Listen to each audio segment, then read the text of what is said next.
Hello, everybody, and welcome to another episode of Delivered, where we're talking about building successful digital products and great businesses. My name is Chris Bradshaw. I'll be your host for today.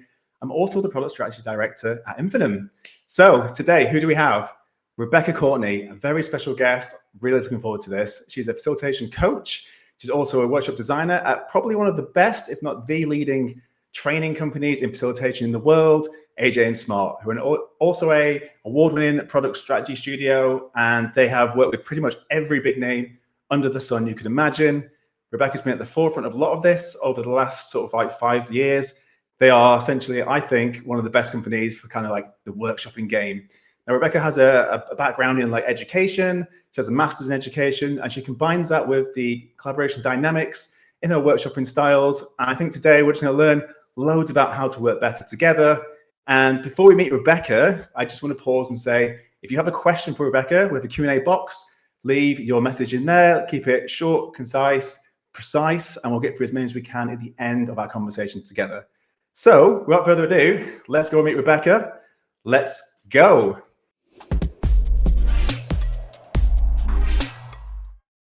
Hello, Rebecca Courtney. Welcome Hi.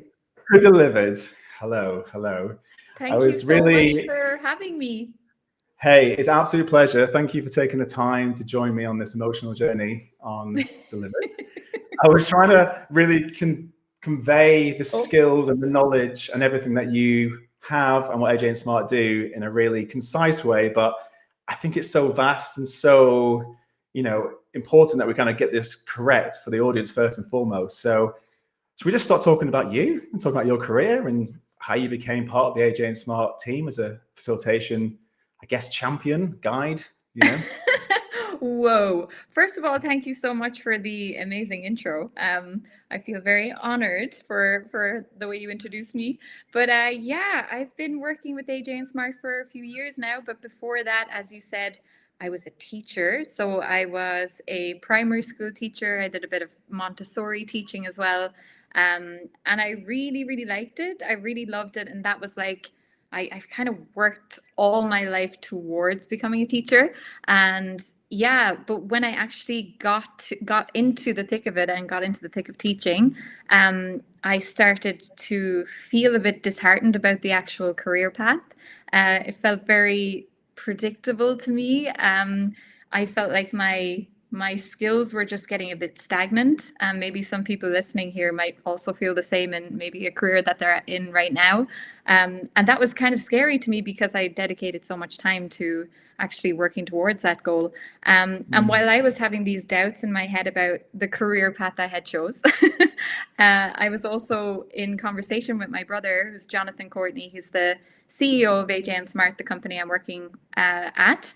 And he was talking about just loads of the same issues that I was experiencing in the schools that I was teaching in. So a lot of collaboration issues, like how people work together, meetings going nowhere, all of this stuff. And I was kind of like, oh, okay. I thought that he was doing something I had no idea about, UX design, all of this world that I was like totally like confused about. I was like, how the hell would I even ever connect with what he's doing? But when he was talking about facilitation and workshops, I was like, oh, that sounds really cool. And he started talking about maybe a job opportunity there because they were moving more into the world of education and teaching people about how to run workshops and design them and teaching people how to become facilitators. So he offered me this job and I was like, will I just like leave everything behind, give everything up? And just take the leap and try something new. And I did. And it's been a few years now and it's amazing. I do so much at AJ and Smart now. You need to be a jack of all trades to work there. I'm like a facilitation coach in our higher tier program, Workshopper Master. I'm also designing curriculums for designing courses and trainings. I'm also doing like a lot of the social media content, like in our YouTube channels. But so doing a lot and really loving it. I love that. And I also, I think every respect to you for kind of like going all in on this as well, from having kind of the master's degree in education to doing education teaching, the predictable route, going, do you know what? I'm just going to move, just go all in. I think that's a really like powerful message. So people just want to like pursue their dreams. It's a bit cheesy, but I think that's very much true though as well. And also like yourself, yeah, and like the fact you do multiple things now as well. It isn't just I just teach people. It's like you teach, you workshop, you facilitate, you build syllabus, you do a lot more of this stuff, as well as like the marketing that I see a lot on LinkedIn and things like that. I think you do a lot of things which in some respects I think is a big part of being successful anyway in any career. Like you're kind of like your own personal brand slash operator of your skill set and your craft. And yeah, I'm very impressed. So in short, yeah, I'm just trying to wrap that up into a nice little, that's pretty cool. And thank you. Thank you. Okay. And I think also like what stuck with me there in your intro is like all this stuff like happens out there, like UX and design, you know, because like Infinum, we do a lot of these like, you know, technical things and design things, big complex words. But what really stuck to me in this career, like I'm in innovation, it's the same sort of thing where workshops, facilitation, just collaborating with people, like it's like a universal language where people just need that to kind of solve big challenges better, faster together. Like it kind of transcends any industry, any kind of skill set. So in some respects, I think being the guide and being the educator and having these skill sets is like the best level up you can probably give most people in the world, just generally whatever they do. So yeah, I think exciting times for what you do. But I want to kind of like jump into what workshops are first of all. We're saying the word workshops a lot. I think we probably should just like clarify from the expert what workshop is and how it's, you know, a bit different than like a meeting, for example. Yeah, so I think there's loads of definitions out there of what a workshop actually is.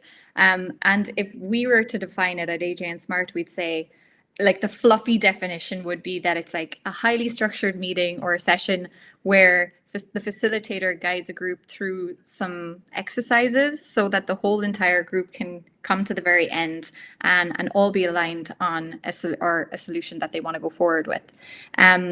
But basically, to me, I just feel that they are like how I actually put it is that if you think of a workshop or a meeting like where you actually just talk about what you should do, and the workshop is actually where you do the real work, I believe anyway. It's where you gather everybody in the room, all the right people that need to be part of the decision-making process. You get them all together in the room, get them all aligned, and keep them in the room, lock them in there until they go away, until they leave there with some real solid solutions to the challenge that they're trying to tackle. And we want to make sure as well with workshops that they always end with very clear next steps to follow. Because that what we see a lot of the times, and I think maybe a lot of the listeners will also relate to this, is that a lot of meetings that are happening, they always end with just basically scheduling another meeting. You just talk a lot about what you should be doing rather than actually doing it. So yeah, the workshop, I believe, gets the real work done. I love that. Yeah, I love that. I mean, we don't condone locking people in rooms here on Delivered, just to be clear, but, the only way to do it. Yeah, but we do condone getting things done. So I do appreciate that. And I think it's a really good way to look at it. Like, you know, I think everyone who's been listening has been in this situation where a meeting just spawns more words, more meetings, more things, where actually workshops are like, it's like stuff done, stuff decided, stuff done, stuff decided. It really drives forward stuff. You know, I mean, I can speak from my world, you know, in innovation, like it's so important because everyone's got limited ideas, but reality is company has, you know, limited resources. So we have to really like hone down on that complex idea and really just drive it forward and align on that.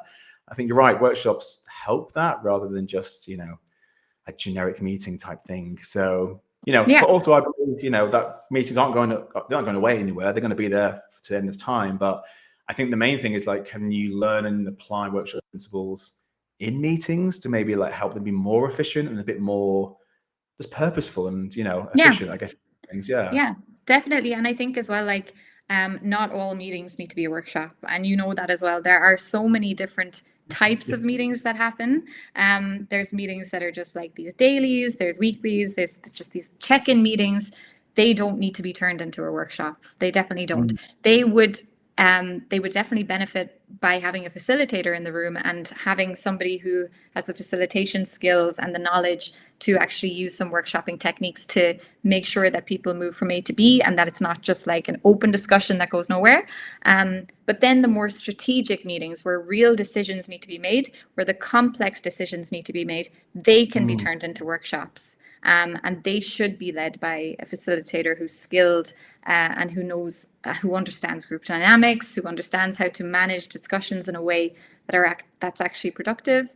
But yeah, meetings are, as you say, they're not going anywhere, and it's up to us to improve them. And you can, and like the whole title of this entire podcast episode is improve meetings using workshop principles. And there are a few really simple ways that you can just improve your meetings day to day. Maybe we'll talk about them now. I'm not sure if you want me to tell you some tips and tricks, but I'm not sure. Is that a bit later?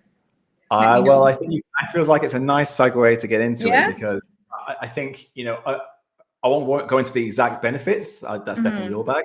But I always talk about, we do like discovery or strategy or whatever up front, workshops up front. I'm always like, for the 10-20% investment you spend on these things to do the big project, they're going to basically make that 80-90% much more risk averse and much more aligned, and people will have a lot more clarity as to what to do. So I'm a big advocate of, like, doing this at the start, it's an investment. It's not necessarily like just a cost. It's actually you're investing in the people to do great work, as opposed to that's just the work. So that's just my spiel on like why I always like promote these things is workshops. Yes. My world. But the benefits, let's talk about the benefits. Oh my God, the benefits. There are so many benefits. Leave me start with, I suppose, the word is just so obvious, alignment. Getting everybody in the same room and understanding what they're actually working on. I work at a very small agency, like it's probably about maybe 15 people at the moment. And by God, the amount of misalignment that goes on actually there, and our whole entire job is to be facilitators and to make things, better. But it just happens sometimes. It just happens that people get siloed, people are working on their own projects. And then, there's a moment in time where we're all like, wait, who's doing what? Like, what are we meant to be doing? Like, what are we working towards? And I know this from talking to so many companies and organizations that this is a huge problem. So workshops are amazing for getting everybody into the room, the right people. That's a really important point. Doesn't need to be the whole entire company. It just needs to be the key decision makers that you need to get into the room, so that you can get them all aligned and moving forward. That would be number one. I don't know if like in order would I put that number one, because there's something that kind of beats that.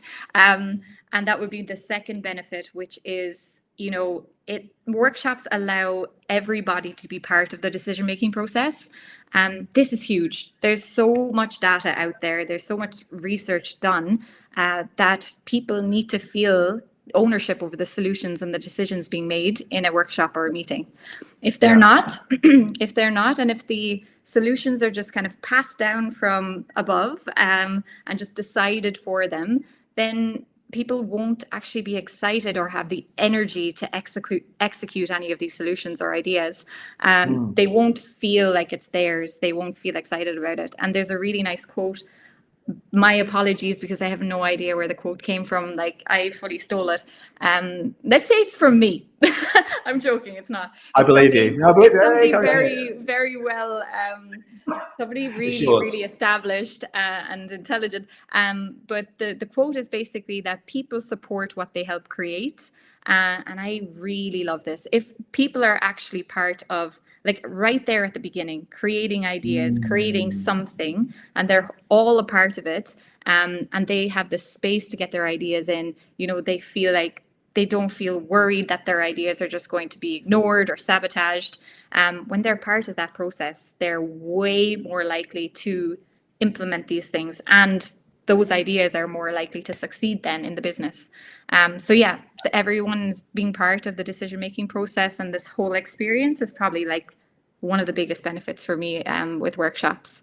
Again, you've mentioned it, saving time and money is huge. Like, the amount of time you would save if you ran a 3-hour workshop in comparison, like, you probably will it's a fact. You will get more done in a 3-hour workshop than probably 6 months of meetings about the same challenge. If you just dedicate that time and energy to one day and get all the right people in the room and basically, just have that energy and momentum to get the work done, you're going to save so much time and money. There's so many other ones, but I'm not sure how much time. Like, Yeah, maybe I could. we'll start with the three. Three is a good number. I mean, Yeah. obviously, going backwards, I mean, time and money, I think every business in the world would never turn away from that. And you're Yes. right. I think the one you mentioned actually about the idea of jumping into a project and not having that alignment on what you're doing. And it's kind of a blend of the first and second one you mentioned, but it's like Yeah. come into a project, just do this piece of it. You don't really know how that contributes to the bigger picture. Therefore, you're not incentivized to do big or great work. You're to do just generic work. So actually, why not spend that first, 2-3 hours just to do like a micro workshop, as opposed to a macro one, just to align people. I think some people, at least that I've seen in my experiences, people sometimes go, oh, workshops, and like a sigh comes over them and they're like, I oh, know. days to spend in this session. I'm like, it can be half a day, it can be remote, and it can just be about, let's get you all to speed, let's get your collective intelligence on this project, because you might have some stuff that hasn't been thought about and you're like a new fresh pair of eyes. That's important. And I think having that structure to workshops rather than just like, we'll have a meeting and the meeting I know. and it's like, and that's what makes me sigh. I'm like, oh, okay. So, but why am I even here for? And you can't really leave if it's not valuable, because that's rude, right? Unless you work at the way you can do that, I think, I believe. But you're right. It's super important to get like alignment of incentives, I suppose, is part of it, but alignment of focus and actually purpose of work, I think, is such an undervalued commodity that people don't really think about. And as a facilitator or a workshopper, you're that person that can unlock that, I suppose, and help bring that into a team, which is, on a macro scale, can be infinitely valuable. Speaking of collaboration, we talked about what can create good collaboration, workshops. What about poor collaboration? Like, what's the leading cause of that in your experience? What advice could you give to leaders to try and avoid this sort of thing? So much. I think that could be like, that question could be broken down into, like, I have two answers for it. Basically, I think the number one cause of poor collaboration is that communication in general is insanely complex. It is so crazy. And there's this amazing diagram that I always share. I don't know who it's by, but it's basically a few images of like a team of 3 people. So it just shows like 3 different dots. A team of 3 people has 3 lines of communication. If you just add 3 more, so you have 6 people in there, you suddenly have 15 lines of communication that are going on. And then if you add in literally 2 more people, 8 people, this is like mind-blowing, the number jumps to 28 lines of communication. So you have 8 people in a room, there's all of these different lines of communication going on. No wonder there's so much misunderstanding and miscommunication, and no wonder things actually just stall and people give up because they're exhausted from communication problems. They're so tired of it. So the more lines of communication you have, the greater the chances of failure and another meeting being scheduled. So that's number one. So I think our facilitators are amazing for this and for managing that, because we understand how communication works. We know how to manage the discussions that are going on in the room. We limit the number of people that we bring into a workshop so that it doesn't go too wild and get too chaotic. So that would be number one. The second thing, and I think this is so important, is that people aren't taught how to actually collaborate or work together properly. It's not something that you're taught in school. Unfortunately yet, I hope that it's coming into the curriculum somewhere, but we're not taught how to listen to each other properly. We're not taught how to actually share each other's ideas in a space where it's actually productive. And people nowadays are just thrown into the role of meeting leader, and they're expected to lead the whole meeting, manage all the group dynamics, and also come out at the very end with some amazing outcomes and results. And that's just, it's unfair. It's unfair that people are expected to do this, and it's not a surprise that these meetings just go nowhere and people just get tired halfway through and end up, scheduling another one. So I think those are the 2 main causes. Communication is chaotic in general. The nature of it is wild. And if you don't have somebody just steering that and managing it and harnessing it, then it's going to go sideways.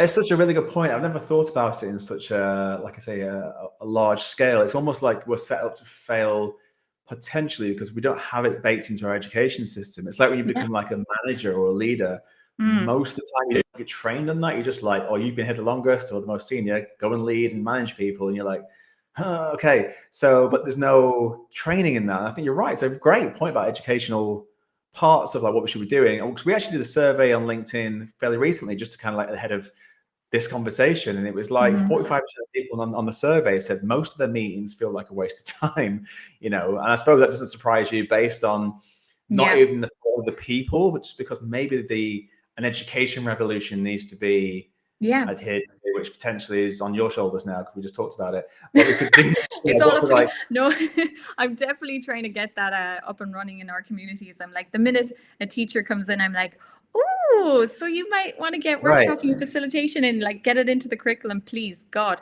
But yeah, I think it needs to start there first, but then also for leaders, my advice would be learn facilitation skills. Like a lot of people don't even know what facilitation is, like it basically facilitation is you are making something easier. Like the definition of facilitation, like the Latin word is facile. I'm pronouncing it wrong, but it literally translates to make easy. And you as the facilitator, your job is to come in to a group and unburden them from all of this poor collaboration that's going on. You take it upon yourself, take the weight of it off their shoulders, take the communication issues away from them as well, and let them actually just do their real work. So if you're a leader listening, learn facilitation skills. And those are really like, if you're in education, if you're working with people, you probably have them well developed already, but active listening. So really, truly listening to people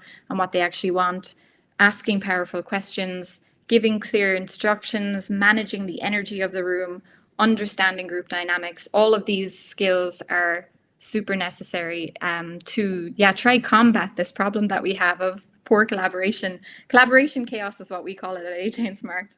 Sounds better. Yeah. It sounds great. It sounds perfect. And also I think it's prevalent in companies, and I think it's it can't be escaped until you identify and diagnose it. And then obviously the solution is, like you're saying, to have someone to make things easier, which sounds great. And I think because we're talking about not doing too much talking and doing actual action-based stuff and validation, just to kind of stick to the theme of this, could we maybe delve into some companies that you have worked with, for example, at AJ and Smart, just to kind of like prove this does work at some of the larger, bigger companies in the world, just to kind of give that validation? Yeah. So we here at AJ and Smart, as if I'm in the office, like what? But at AJ and Smart, we've worked with loads of different companies all over the world. Google, Slack, Netflix, Lego was my first workshop that I ever ran, which was absolutely terrifying. Super cool, it was funny because I was still teaching, and I was still deciding whether I wanted to take the leap and leave teaching behind and go into workshopping and facilitation. And Jonathan knew what he was doing when he was like, well, like while you're deciding, just come over and help me co-facilitate this workshop.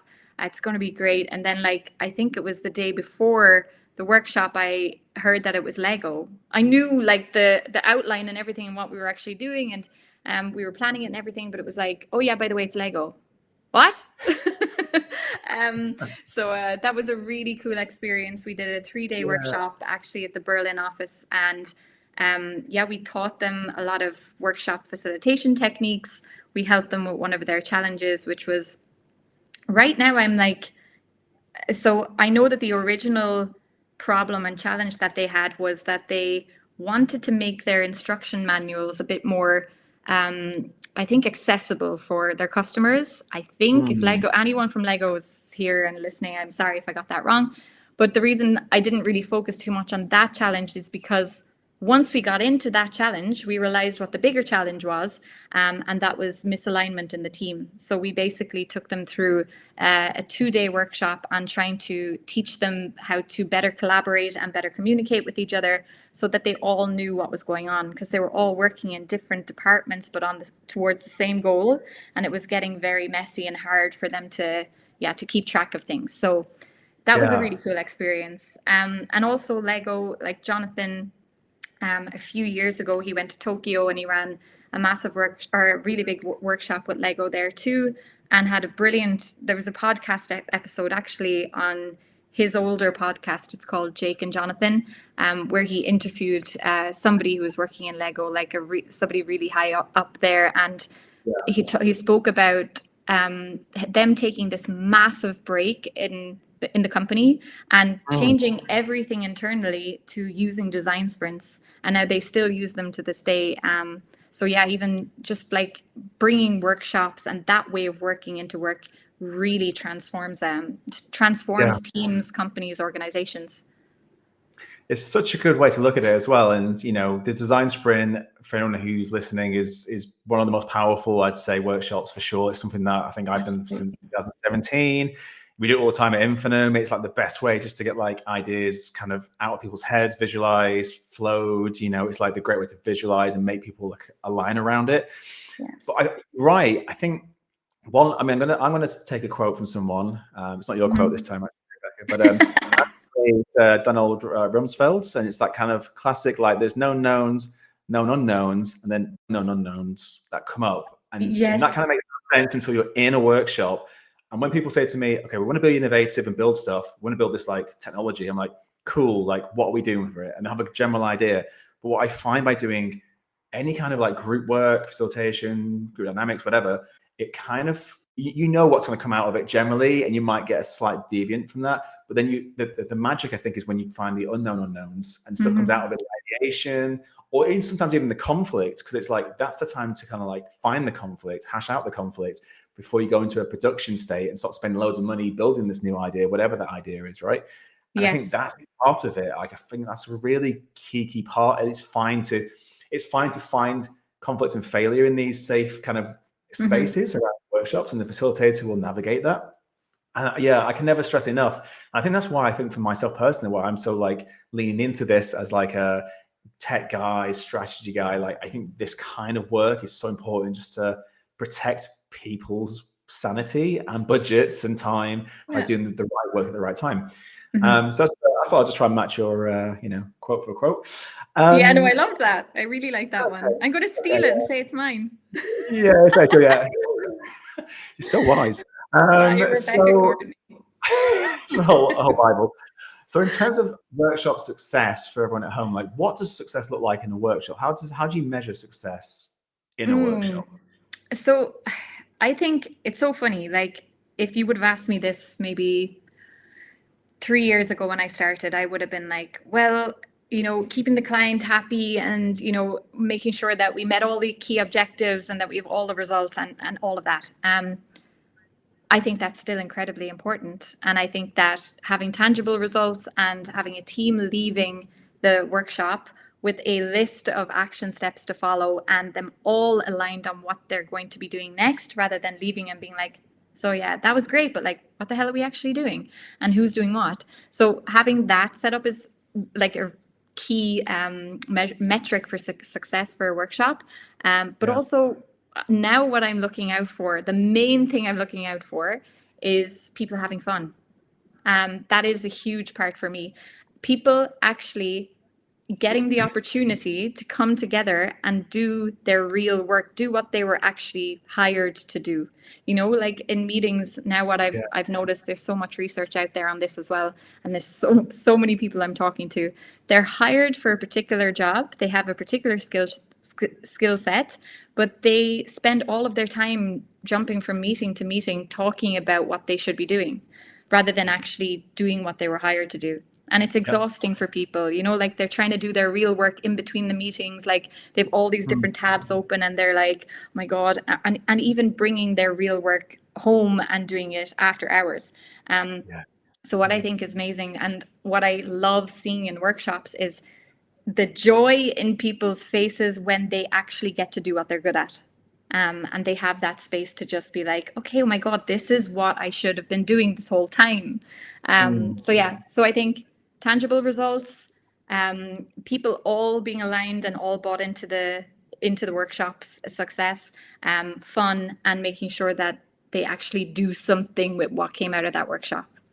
So good. Yeah, it's so good. And it sort of triggered a memory because we have quite a lot of large corporate clients, we'll say, similar to what AJ Smart have, Infinum, and we do these sprints and workshops quite a lot to kind of like get things moving. I remember specifically being in a large New York skyscraper with a large management consultancy as one of my clients, and you think, oh man, I can't do certain exercises or certain icebreakers because they're so serious and they're so, they're right?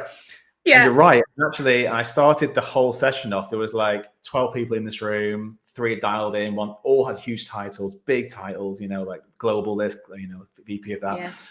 And I started with the classic, my first job, icebreaker, which you'll know, but people obviously who are listening, it's like you simply start the discussion by, rather than just saying what's your name, you say, hey, what's your name? What's your first job? What did you learn from that first job? And how has it affected to get your job now? And it honestly sort of illuminated the room of people just sort of going back in time, thinking about their old jobs and their first paper rounds, all this random stuff they used to do.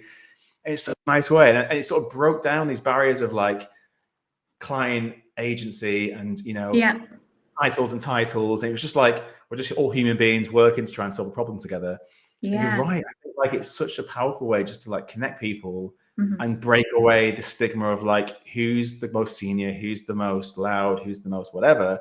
And then we can get on with the work and start to solve big challenges together. I think, it's a great sort of memory you just triggered there. Just no, I love this. It's funny because you just mentioned icebreakers there. I literally just recorded 2 videos on Tuesday and Wednesday about icebreakers, and about basically we were talking in the video about most people when they hear that word, they hate it. They cringe and they're like, oh my God, they think back to school when they're sitting in a circle and they're about to be asked what their fun fact is, and it's torture. But there are, and also a lot of these senior leaders, who have been working for years and years and years, the minute they're presented with this word, we're going to do an icebreaker right now, it's going to be so great, they're they feel it's irrelevant. They don't see why it should be part of this workshop. They want to get down to business and they want to do the real work. But what people don't know is that these activities is what I call them. Actually, I never say the word icebreaker because people don't like that. They're so important, and they're proven to help boost team morale, to get people in this mindset that they need to be in to solve problems together. They're just so necessary. And I think the more silly, the better. Rock, paper, scissors, that one is my favorite. If anybody is doing a workshop with a large group, try that. It is literally if you want the room to be filled with energy in the space of 1 minute, then that is the one to go for. It's amazing. Okay. You definitely link this later. I've seen a video of you doing this. It's super powerful / noisy. But you're right. It's so important to do these things. I think also as well, it reminds me of just it breaks down the barriers immediately, not just from facilitator and team, but also the teams themselves. Oh, I used to do this, or and it connects them in a way that makes working together in this really intense manner feel less strenuous.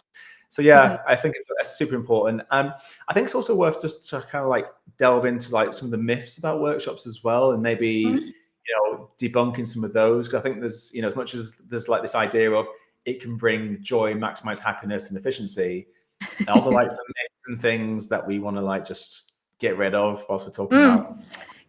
Absolutely. I think, well, for me, when I started at AJ and Smart, and when I was going from teacher to facilitator, something that I struggled with the most was, because as a teacher, you have to be a subject matter expert. It's just a fact. You need to know all of the subjects. You need to be able to impart that wisdom into the children.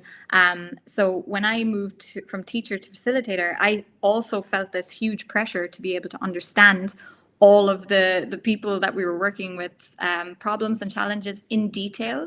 But the great thing about being a facilitator, and this is one of the myths that's out there, people think that in order to be a great facilitator, you have to be a subject matter expert. It's not true. In order to be a successful facilitator, the best thing, about being a facilitator is that you don't need to be a subject matter expert. And we have this principle here at AJ and Smart where we call it, you know it, Chris, be the guide, not the hero. And the best thing about that is that you can go into any company, any industry, tackle any challenge. And why can you do that? Because you don't need to be you don't need to get into the weeds with the challenge. You're basically there to guide a team through a workshop, through some recipes, and get basically them coming up with the decisions, coming up with the ideas. You're basically unlocking their superpowers so that they can solve the challenge themselves. And that just took so much pressure off me as a facilitator. I was like, oh, I can go into a pharmaceutical company, know nothing about them at all, but because I understand group dynamics, because I have all of these, recipes and systems and frameworks, and because I have this ability to just work with people now and understand what collaboration really is, I can get them from A to B confidently, So that's one, definitely. The second one, and I'll keep the second one short because I maybe were tight on time, and this is important because if there are people out there who are like, yeah, that sounds all great, but like facilitators have to be extroverted in order to be successful.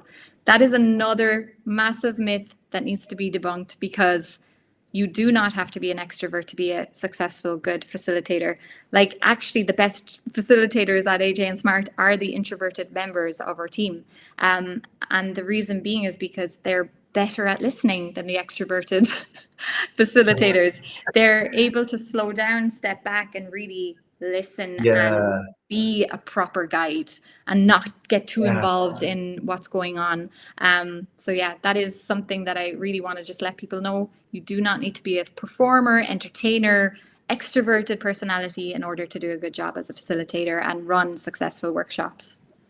That's very, very needed, I think, because I think people do assume you have to be this like jazz hands, like it's fun time, we're doing stuff. It's definitely not that. It's completely the opposite.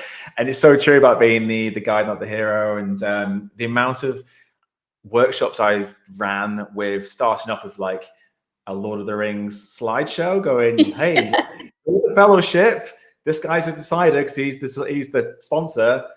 I'll be Gandalf. And they're like, oh, now I get it. Yeah. And I'm making these, it could be Yoda and it could be Rebel Alliance, whatever your lean is. Matrix have got another one as well. But I'm making these decks before I go into these sessions, these big companies, and I'm like, is this the right thing? But then you have to sort of remember, like, you're painting it with pictures and using metaphor to help them understand, like, we're all just in it together. It's just that everyone has a role in this collection of stuff to do. So yeah, I think that's a great way to look at it. And I'm going to just delve slightly into digital products. Light touch. No, I'm only joking. Light touch. But it's more about the importance of validation, So before you launch digital product, the importance of validation and running that through the kind of workshop process, what's your advice around that? And also, like, because obviously teams sometimes might want to skip that step to just get on with stuff, but in terms of just validation through this process of workshopping, like where do you sit with that? Well, to be honest, I think if people skip idea validation, they're going to be in massive trouble. It is crucial. It is crucial to do it, to really figure out what people want. Will people use this product? Do they want it? A lot of people actually get very attached to their own ideas. I've noticed this a lot in workshops. It happens so often. Somebody comes up with an idea and they're like, yes, this is the one, this is it. But like, they fail to ask anybody else, do they think it's a good idea and do we actually need it? So yeah, first thing, you have to figure out whether the customer actually needs the thing, rather than putting all of your time, energy, money behind something, putting it out to the world and then it failing. That is so important. And the design sprint, as you know, is something, is a tool that you can use for this idea validation phase. And it's such a perfect recipe, a perfect workshop for you to quickly test these ideas, figure out, okay, who's our customer? What's the problem? What's the pain point that we're actually, what are we actually solving here? How long is it going to take? Like, is it actually even feasible? All of these questions should be clarified before creating the actual product. So yeah, there's so much. There's so much in that. I feel like I could go on about this for so long, and I have so many stories as well around it. But like, yeah, it's saving time and money straight away. You avoid building something nobody wants.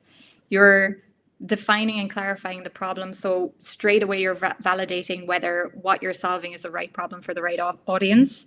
And what I like to ask myself as well when I'm doing design thinking workshops, or if I'm doing design sprints or anything like that, I always ask myself, does this idea, and ask the group, does this idea directly address a pain or a need? If not, get rid of it.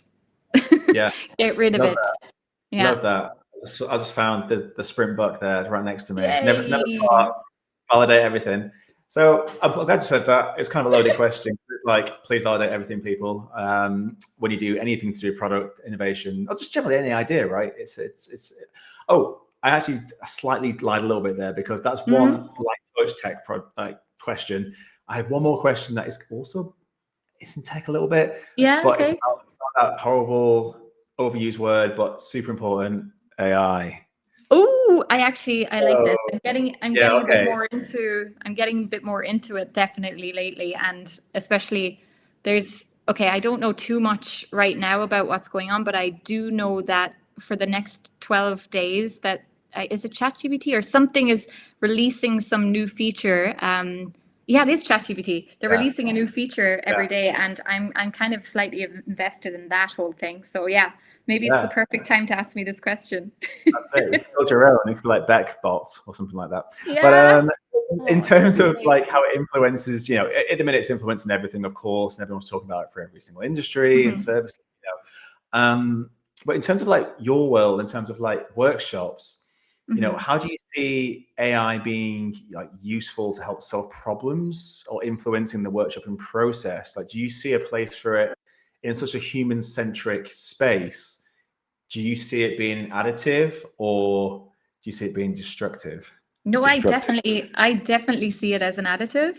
Absolutely. Like I believe that AI, and especially like I'm looking at these tools, like these digital whiteboarding tools now, like Miro and Mural, they're using AI in there, and it's amazing for what I see this is going to be amazing for. If you're running a design sprint and you want to really quickly make a prototype to just check whether it's going to work or not and just test it, Miro right now are actually after changing, or they've added a feature in there where you can quickly design prototypes using AI. Like, so for these specific, my God, that word, specific cases, then I think AI is amazing for that. And especially like if you want to actually summarize what happened in a workshop really quickly, rather than having to write that all out, document out all of that, it's going to save you a lot of time as a facilitator with prep work and post workshop work and all that. I think it's amazing. What I do struggle with AI right now is that I see a lot of people using it, like replacing the idea generation phase with using ChatGPT or all of these AI tools. And I have a problem with that, because even when I use it, like at the beginning when I started writing LinkedIn content, or if I was trying to come up with ideas for workshops, I'd use it and then I'd feel dirty because I was like, sorry. Yeah, it makes me cry too, but I was like, oh God, like I feel like that's not who I am, or this idea. Sorry. We've all been there. I didn't know that word was going to come out of my mouth before I said it. But I just felt like it was interfering with my creative process. And that felt like cheating for me. So I believe that it is definitely relevant in some parts of the workshop, but I really believe that it should be kept out of the idea generation phase, because that is where you need humans' brains for this. You need people to come together and to be inspired by each other, and for it to naturally, for the ideas to naturally come out of the group's energy and everything.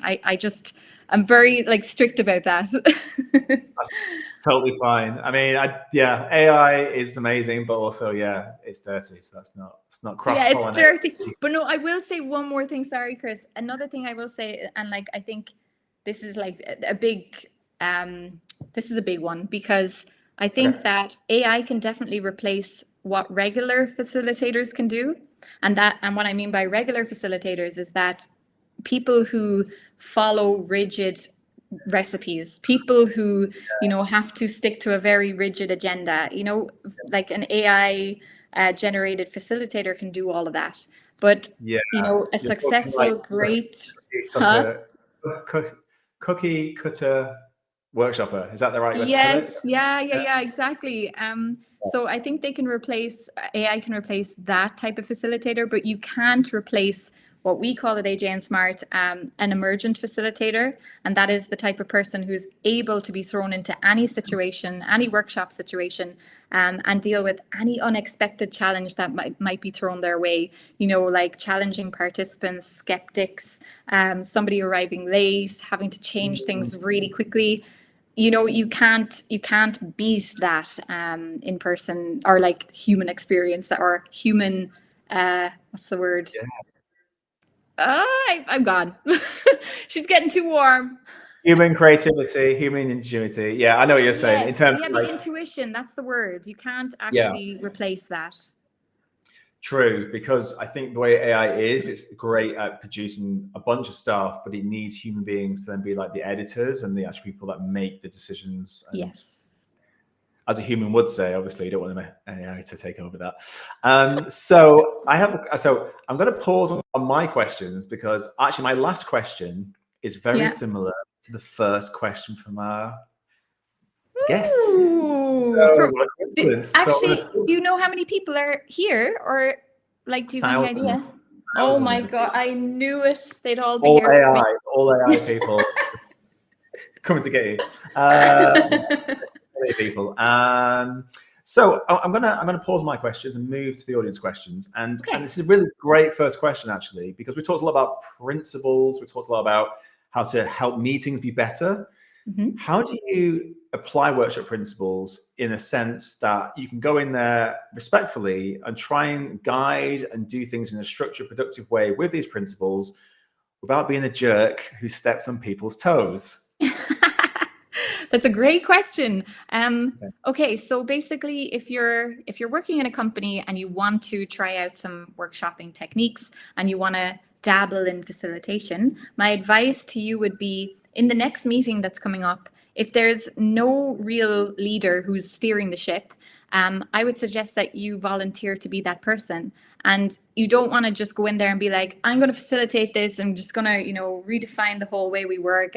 No, you slowly ease into it and you just ask politely, would you mind if I actually facilitate this meeting? And that basically means that I'm just going to be visualizing the discussion a bit, taking some notes. It's not like a meeting note taker or anything. It's different. You're just going to be visualizing some of the key points of what's happening. You're also going to be slightly managing the discussion a bit. And you're just going to make sure basically that people are going to leave the session with very clear action steps to follow and a clear direction. So you can ask whoever is like in charge of that meeting, would they mind you taking over and just trying out some new techniques that you're learning yourself? And then I feel like once you do that and you demonstrate, some of these are the principles now that I want to talk about. Visualizing the discussions, very simple, is just like you going in with sticky notes and a Sharpie and just writing key points of the conversation down that is happening and placing it up on the wall. Once you do that, it takes so much pressure off the group of people that are in the room because they now don't have to store all of the ideas and all of the discussions that were happening in their head while also trying to be present. They can just relax and focus on what's going on and what's being spoken about in the moment because you're taking charge of keeping track of everything. The next thing you can do as a facilitator in that meeting is you can sequence the discussions. Basically what that is that you're making sure that everybody is getting an opportunity to speak. You're kind of like, okay, so Sarah, what do you think about this idea? And you give them a bit of time, like you can time box it if you want, but if you want to just go in easy first, you can just like in your head, maybe think of like a minute. So Sarah has a minute to talk. So Sarah gets her point across and you say, thank you so much, Sarah. What do you think of this, John? So you're sequencing the discussion and you're making sure that nobody is taking over the discussion. Nobody is just jumping in and hijacking the discussion and making sure everybody has a chance to speak. The next thing I would do as well as a really great exercise, it's a technique essentially. It's in the book Sprint. It's called Work Together Alone. So basically what that is that you give opportunities in the session, in the meeting, for your team members to write down, like, let's say there's a problem to be solved, and you need to write down loads of ideas on how to solve it. So basically the work together alone principle is that you get them to first individually write down their ideas, one idea per sticky, and then they place it up on the wall. And when they're placing it up on the wall, they can share it with the group. And this again kind of democratizes the floor, gets everybody talking. It allows the more introverted people a space to get their ideas out. And again, it's not just like the more senior person is getting their ideas out and everybody else is quiet. And the final thing is that, or one of our principles is that every session always ends in a decision. So you're making sure as a facilitator that you're like, okay, so what did we decide? These are the 3 solutions we came up with today. How can we actually implement them? What things need to be done? Okay, so you can use the what, or the what, who, when framework. So you're like, okay, so there's this solution. Who's actually going to be taking charge of it? Okay, Sarah, you're responsible for that. When does that actually need to be done for? Next Monday. And then you do that for each solution or whatever you come up with in the meeting, so that everybody leaves and we're like, oh my God, okay, so that was really great. We visualized the discussion. There was a bit more order and structure to it. Everybody got a chance to speak. And now we actually all know what we're doing when we leave here. So that was a very long-winded answer, but those are the 4 things that I would definitely try to implement into a meeting to make it a bit more structured and a bit more productive. I think that's so important as well, because that's like the core fundamentals of just good collaboration dynamics in a room. Yes. Like it's the fundamentals, like you said, you're not following exercise, you're not trying to like recite something, you're just following something that makes the room be more effective. Yes. Also, it's like buy Sprint. I feel like it's another ad for Sprint. Should get commission on this one. But it's true. And that was from Audrey Moore. So shout out to Audrey Moore for that one. Thanks, Audrey. That was a great question. So we've got 2 more questions. If you can write through those. Okay. Just want to double check. In an interesting. Imagine I just like exited the call.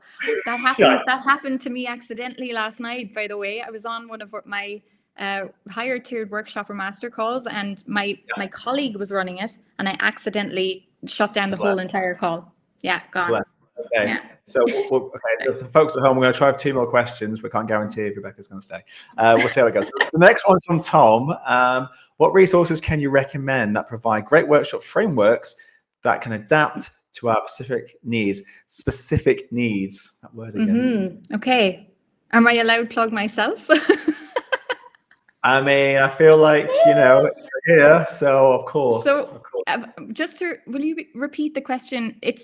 So somebody is looking for some workshop frameworks, right? Yeah, resources you can recommend to provide great workshop frameworks. Okay, so basically, yeah, it does sound like I'm just going to plug myself, but I have to, because I do believe in this framework the most. So we have a workshop framework at AJ and Smart. It's called the 4 C's, and basically it's how you structure every single workshop. And the 4 C's is basically very simple. The first C is create. I got it wrong immediately. Immediately wrong. So the first. Pretty sure it's collect. No? The first C is cornflakes. No, the first C is collect. So basically, collect just meaning that you're going to get all of your workshop participants to collect multiple ideas to a specific challenge or a topic that you're working on. The second C is, I can't remember any of the C's. Cornflakes. I'm joking. Choose. Choose is the second C. Basically, you're narrowing all of the ideas that you came up with in the collect phase down to just a few, and you do that by voting and doing some prioritization. And then the next phase is create. In this phase, you're going to be creating multiple solutions to the ideas that you came up with in this choose phase.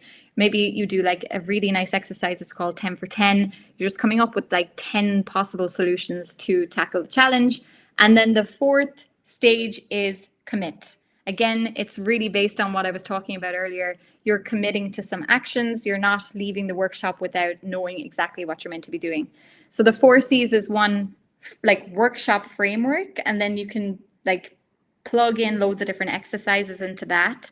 If you want to learn more about that, you can maybe like DM me or something. I don't know how you can contact me, but look up AJ and Smart. We explain it on YouTube as well, how to actually do the 4 C's. And the second thing I will say, we have a workshop called the Lightning Decision Jam.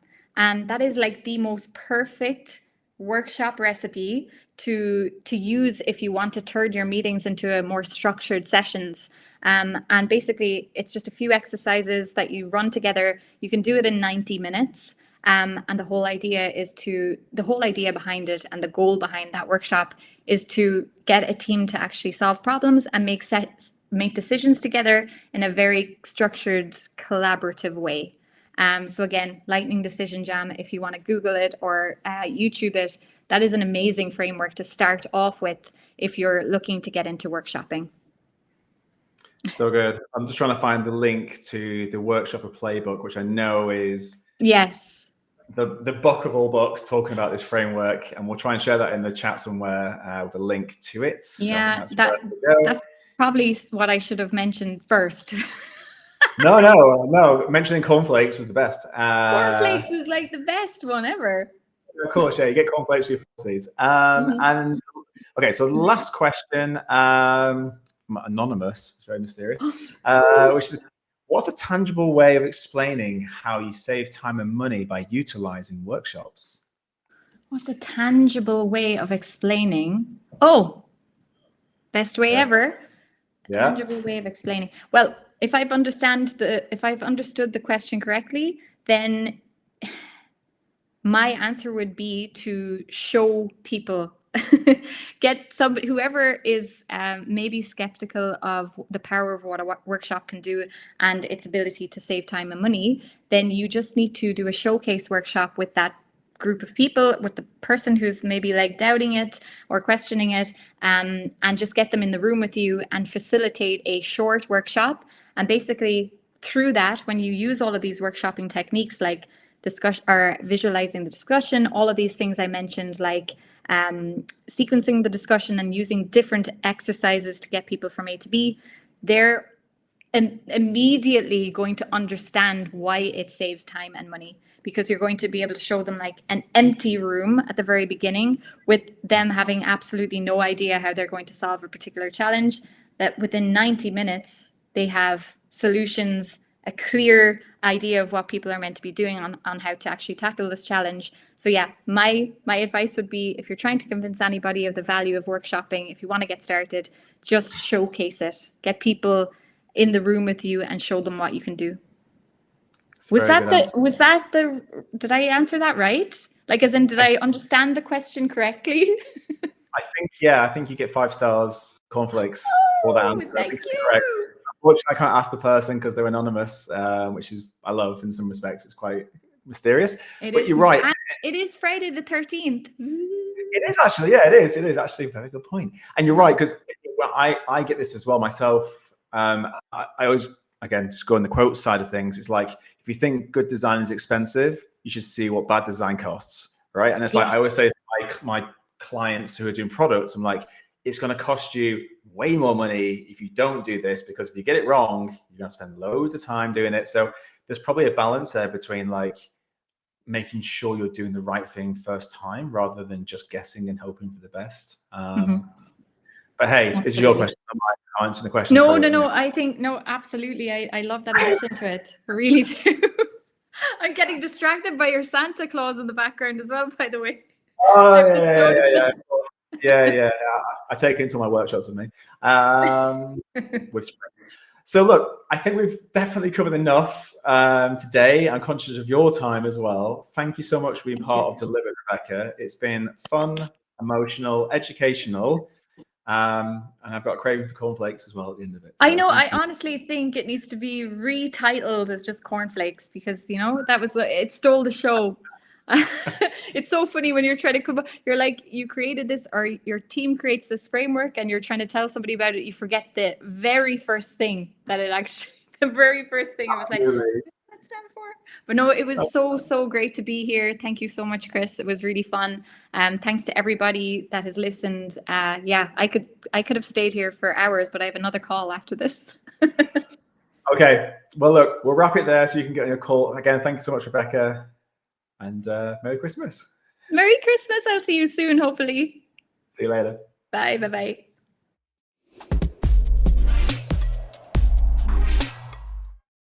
Well, thank you once again, Rebecca, for everything and for sharing your knowledge, your time. Thank you for everyone who's tuned in today. There's loads of you today, so thanks for that on a Friday of all times. And thank you for all the questions as well. Great questions. And just before you leave, there is one final tidbit we'll give away. We have a digital download, free of course, on Infinum that talks about how to validate your product idea. And if you have a product idea or something in mind that you want to maybe test, validate for free, we have a free download. That'll be in the chat somewhere. It's got 24 questions that you should definitely run through first of all to check if your idea is valuable, usable, and feasible. And it costs you nothing. So check that out. Also, if you want to get any help with any strategic validation, workshopping work, of course, feel free to give us a shout at infinum.com. Our strategists, like myself and the team, will help you listen to your idea and try and get you through that through a workshop, of course. And lastly, if you just want to get more delivered and have more delivered stuff in your ears and face, then you can go to Delivered and get our latest shows, our latest newsletters, our past shows. Simply go to infinum.com/delivered and we'll see you there. And that's it. That's the end of the year for us. Thank you all for tuning in. Have a wonderful Christmas and a beautiful start to 2025. I've been Chris Bradshaw. This has been Delivered.